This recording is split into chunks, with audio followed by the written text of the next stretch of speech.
eToro, c'est le plus grand réseau du trading social. Nous sommes avec David Derry, Financial Partner. David, des copies portfolio, vous en avez à l'appel chez eToro.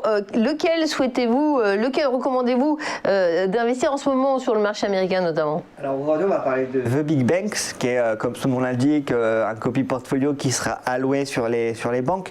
Donc un copy portfolio, pour ceux qui ne le savent pas et qui ne regardent pas l'émission régulièrement, c'est un portefeuille en fait qui sera créé et géré par les équipes d'investissement d'eToro.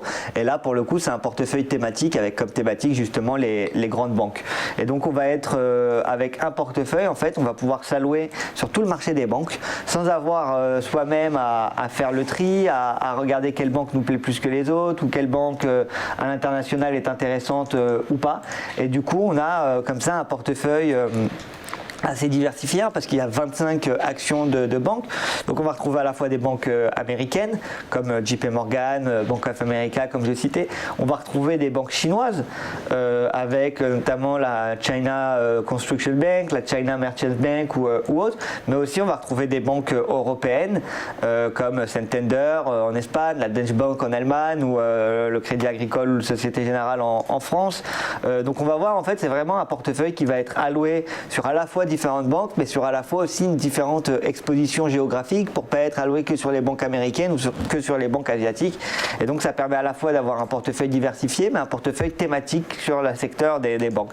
Et puis c'est un portefeuille qui, même si ces 2 derniers mois n'ont pas été très bons pour le portefeuille, parce qu'on perdait 5,23% au mois de juin et on perd 1,59% depuis le début du mois de juillet, mais on est en tout cas depuis le début de l'année sur une hausse de 19,52%.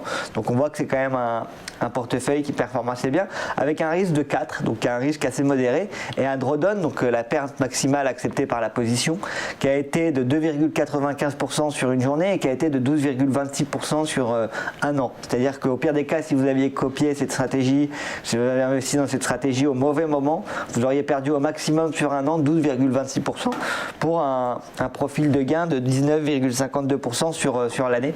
Donc ça reste assez intéressant. Et alors pourquoi s'intéresser aux Big Banks maintenant? Comme je le disais, il y a la saison des résultats justement qui devrait commencer, qui devrait avoir lieu.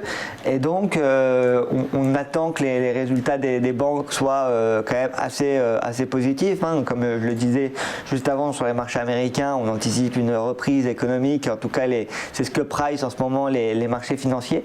Et donc les banques qui pourraient profiter justement de la reprise économique pour continuer leur croissance. Et donc pour tous ceux que ça intéresse, ils peuvent suivre The Big Banks sur eToro. L'investissement minimal, il est de 1000$ sur ce portefeuille et vous pouvez dès à présent investir dessus, c'est ouvert à l'investissement.